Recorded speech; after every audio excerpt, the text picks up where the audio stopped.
Halo anak-anak kami yang ada di rumah, selamat pagi. Bertemu kembali bersama Ibu Guru dalam pembelajaran tema 3, subtema 2 dengan muatan pelajaran Bahasa Indonesia. Pada subtema 1 minggu lalu, kita sudah membahas tentang letak denah rumah. Dan pada subtema 2 ini, kita akan mempelajari tentang letak denah sekolah. Kemudian menemukan kosakata dan membuat kalimat menggunakan kosakata. Nah, untuk anak-anak kami, selamat belajar dan tetap semangat. Baiklah anak-anak, yang pertama kita akan membahas tentang kosakata yang berkaitan dengan letak sekolah. Pada minggu lalu, kita belajar kosakata tentang letak rumah. Kamu dapat menunjukkan letak sekolah pada denah. Denah adalah gambar sederhana yang menunjukkan letak suatu tempat. Jadi anak-anak, kita itu bisa menunjukkan letak sekolah kita dengan menggunakan denah. Untuk menunjukkan tempat pada denah, kamu dapat menggunakan kosakata seperti di antara, sebelah kanan, sebelah kiri, di depan, dan nama jalan. Jadi anak-anak, inilah beberapa kosakata yang dapat kita gunakan untuk menunjukkan tempat pada denah. Nah, jadi anak-anak, ini tadi beberapa kosakata yang dapat kita gunakan untuk menunjukkan tempat pada denah. Di sini kita akan belajar tentang kosakata letak sekolah. Di sini Ibu akan memberikan sebuah contoh, yaitu kita ambil contoh kelas 2A.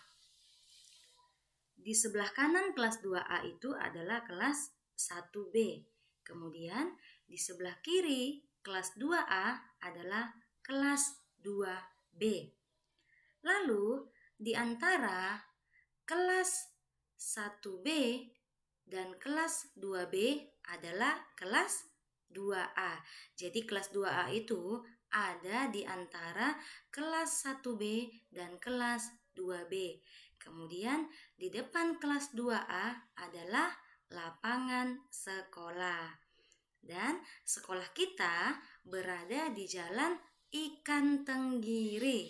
Nah, anak-anak, begitulah tadi contoh denah letak sekolah menggunakan kosakata.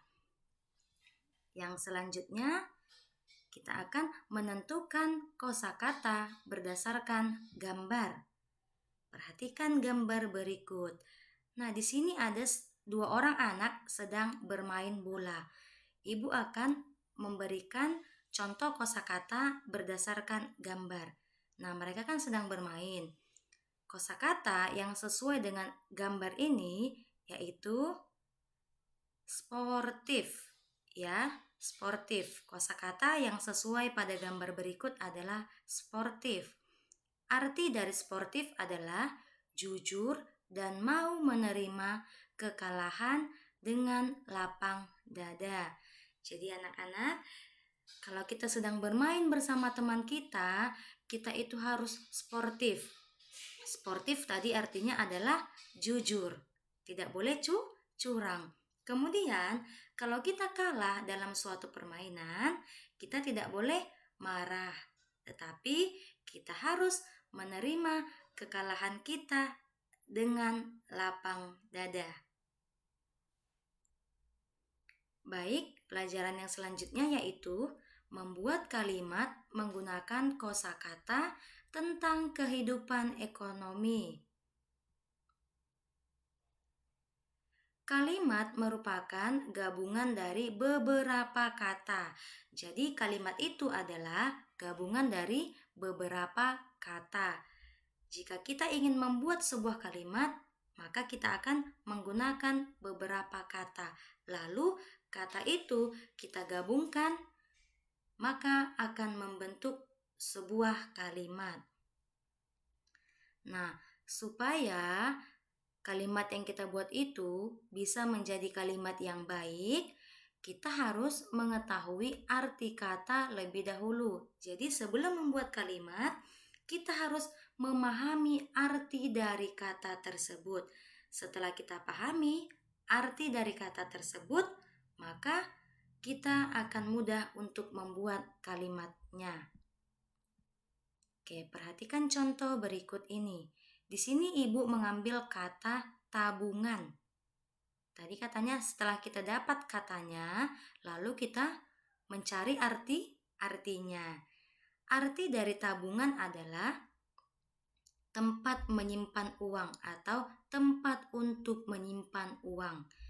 Kalimat menggunakan tabungan yaitu, uang tabungan Robi semakin banyak karena ia rajin menyisihkan uang jajannya. Nah, lihat di sini kata yang kita gunakan adalah tabungan. Maka di dalam kalimatnya itu harus terdapat kata tabungan. Jadi anak-anak, begitulah cara membuat kalimat menggunakan kosakata. Tadi kita harus mencari arti dari kata tersebut. Lalu kita gabungkan menjadi sebuah kalimat. Maka itulah tadi arti dari kalimat, yaitu gabungan dari beberapa kata. Baiklah anak-anak, materi kita yang terakhir yaitu menuliskan cerita berdasarkan gambar seri. Gambar seri adalah rangkaian gambar yang membentuk suatu cerita. Ibu ulangi, gambar seri adalah rangkaian gambar yang membentuk suatu cerita.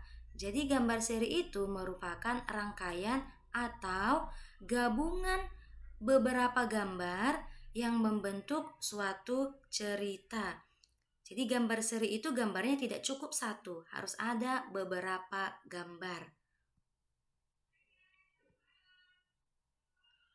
Gambar seri dirangkai dengan tema tertentu. Nah, berikut ini adalah langkah-langkah untuk membuat cerita berdasarkan gambar berseri atau gambar seri. Yang pertama, kita mengamati gambar-gambar dengan seksama, dengan teliti. Yang kedua, perhatikan kejadian yang ada pada gambar. Setelah kita mengamati gambar-gambar yang ada, maka kita memperhatikan kejadian apa yang ada pada gambar tersebut. Lalu kita buat kalimat satu persatu sesuai gambar. Ya, tadi kan ada beberapa gambarnya. Jadi kita buat kalimatnya sesuai dengan gambarnya. Misalnya gambar yang pertama, kita lihat di situ gambarnya tentang apa, lalu kita buat kalimatnya. Harus sesuai dengan gambar ya. Kemudian yang terakhir, kita gabungkan kalimat-kalimat tersebut menjadi cerita yang padu. Ya, setelah kita buat tadi beberapa kalimat, contohnya gambarnya ada 5. Maka kalimatnya ada 5. Setelah kita buat kalimatnya, maka kita gabungkan menjadi sebuah cerita. Nah, anak-anak, demikianlah pembelajaran kita hari ini, yaitu tentang kosakata yang berkaitan dengan letak sekolah, kemudian menentukan kosakata pada gambar, lalu membuat kalimat menggunakan kosakata, dan yang terakhir menuliskan cerita berdasarkan gambar seri. Nah, Ibu berharap anak-anak kami yang ada di rumah dapat memahami pelajaran kita hari ini. Nah, demikianlah anak-anak pembelajaran kita hari ini. Tetap semangat dan selalu jaga kesehatan. Dan Ibu ingin mengingatkan bahwa tugas-tugas kita tidak perlu lagi difoto, tetapi kamu kerjakan di buku catatan, lalu di buku PR. Nanti kita akan mengantarkan ke sekolah dalam waktu 2 minggu sekali. Baiklah anak-anak, sampai bertemu di pembelajaran kita berikutnya. Salam sehat dan salam SFD. Semangat, fraternitas, Dina.